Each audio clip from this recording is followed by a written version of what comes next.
આકાશવાણી ભુજ સમાચાર તૌફિક સમા વાંચે છે. નમસ્કાર. લોકસભા ચૂંટણીના ચોથા તબક્કાના પ્રચાર માટે આજે અંતિમ દિવસ છે, ત્યારે ટોચના રાજકીય પક્ષોના નેતાઓએ ગઈકાલે જાહેર સભાઓ સંબોધી હતી અને રોડ શો કર્યા હતા. પ્રધાનમંત્રી અને ભાજપના વરિષ્ઠ નેતા નરેન્દ્ર મોદીએ તેલંગાણાના નારાયણપેટ અને હૈદરાબાદ ખાતે જાહેર સભાઓ સંબોધી હતી. મહારાષ્ટ્રના નંદુરબાર ખાતે જાહેર સભાને સંબોધતા તેમણે જણાવ્યું કે એનડીએ સરકારે દેશના આદિવાસી વિસ્તારોમાં પાકા ઘરો, વીજળી, નળ અને ગેસના જોડાણ સહિતની સુવિધાઓ પૂરી પાડી છે. દરમિયાન ઉત્તર પ્રદેશમાં ગઈકાલે ટોચના નેતાઓ દ્વારા ઉમેદવારી પત્રો ભરવામાં આવ્યા હતા અને પૂરજોશમાં પ્રચાર કરવામાં આવ્યો હતો. સમાજવાદી પાર્ટીના અધ્યક્ષ અખિલેશ યાદવ અને કોંગ્રેસ નેતા રાહુલ ગાંધીએ રાજ્યમાં સંયુક્ત રીતે રેલીને સંબોધન કર્યું હતું. બંને નેતાઓએ કનૌજમાં ચૂંટણી સભાને સંબોધતા ભાજપ સામે આક્ષેપ કર્યા હતા. બંને કાનપુર જિલ્લામાં પણ સંયુક્ત રીતે જાહેર સભાને સંબોધન કર્યું હતું.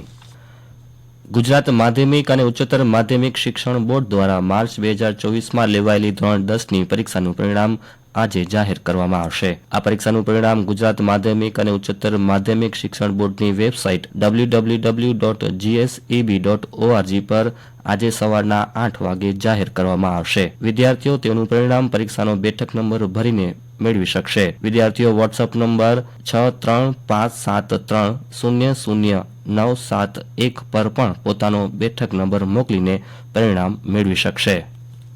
ભારતની સૌથી મોટી ખેડૂત સહકારી સંસ્થા ઇફકોના ચેરમેન પદે સહકારી નેતા દિલીપ સંઘાણી ફરી એકવાર બિનહરીફ ચૂંટાઈ આવ્યા છે. નવી દિલ્હીમાં ઇફકોના વડામથક ખાતે યોજાયેલી ચૂંટણીમાં વાઇસ ચેરમેન તરીકે બલવિંદર સિંહની વરણી થઈ છે. ઇફકોના ડિરેક્ટર પદની યોજાયેલી ચૂંટણીમાં ભાજપના જ બે ઉમેદવારો બિપિન પટેલ અને જયેશ રાદડિયા વચ્ચેની સ્પર્ધામાં જયેશ રાદડિયાનો બહુમતીથી વિજય થયો હતો. જયેશ રાદડિયા હાલ રાજકોટની જેતપુર બેઠક પરથી ભાજપના ધારાસભ્ય છે. આ ઉપરાંત તેઓ રાજકોટ જિલ્લા સહકારી બેંકના ચેરમેન છે. ગુજરાત ટાઇટન્સની ટીમે ચેન્નઈ સુપર કિંગ્સની ટીમને 35 રને પરાજિત કરી નોંધપાત્ર સફળતા મેળવી હતી. અમદાવાદના નરેન્દ્ર મોદી સ્ટેડિયમ ખાતેની મેચમાં ગુજરાતની ટીમે 3 વિકેટ ગુમાવી 231 રન કર્યા હતા. ટીમના આરંભિક ખેલાડીઓ શુભમન ગિલ અને સાઈ સુદર્શને બંને સદી નોંધાવી હતી. વળતા જવાબમાં ચેન્નઈની ટીમે 8 વિકેટ ગુમાવી 196 રન કરી શકી હતી.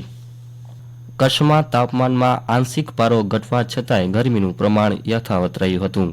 ગઈકાલે ભુજમાં 37.5 ડિગ્રી, ગાંધીધામ અને આદિપુરનું તાપમાન 39 ડિગ્રી, નલિયા 35 અને કંડલાપોર્ટનું 36.5 ડિગ્રી તાપમાન નોંધાયું હતું. દરમિયાન હવામાન વિભાગે આજથી રાજ્યના અનેક જિલ્લાઓમાં પ્રી મોન્સૂન એક્ટિવિટી શરૂ થવાની સંભાવના વ્યક્ત કરી છે. આજથી 13મી મે સુધી રાજ્યના છૂટાછવાયા વિસ્તારોમાં વરસાદ વરસી શકે છે. તાજેતરમાં કઝાકિસ્તાનના અસ્થાના ખાતે રમાયેલી એશિયન યુથ ગેમ્સ સ્પર્ધામાં ગુજરાતની યાત્રી પટેલે બોક્સિંગ કાંસ્ય ચંદ્રક જીત્યો છે. યાત્રી પટેલે 57 કિલો વજન ગ્રુપમાં કાંસ્ય ચંદ્રક મેળવી ગુજરાતની પ્રથમ બોક્સર બની છે.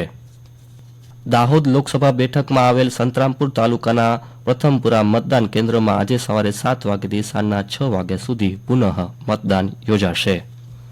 ચારધામ યાત્રાનો ગઈકાલથી પ્રારંભ થયો છે. ઉત્તરાખંડમાં વિશ્વ પ્રસિદ્ધ યાત્રાધામ કેદારનાથ, ગંગોત્રી અને યમનોત્રી કપાટમાં ગઈકાલે શ્રદ્ધાળુઓ માટે ખોલવામાં આવ્યા છે.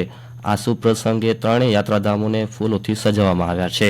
ઉત્તરાખંડના મુખ્યમંત્રી પુષ્કરસિંહ ધામીએ તેમની પત્ની સાથે દર્શન કર્યા હતા. ચારધામ યાત્રા માટે અત્યાર સુધી 22 લાખથી વધુ શ્રદ્ધાળુઓ નોંધણી કરાવી ચૂક્યા છે. યમનોત્રી માટે 3,44,000થી વધુ અને ગંગોત્રી માટે લગભગ 3,92,000 શ્રદ્ધાળુઓએ નોંધણી કરાવી છે. કેદારનાથ ધામ માટે 7,08,000થી વધુ અને બદ્રીનાથ ધામ માટે લગભગ 6,60,000થી વધુ શ્રદ્ધાળુઓ નોંધણી કરાવી છે. અને આ સાથે સમાચાર પૂરા થયા. નમસ્કાર.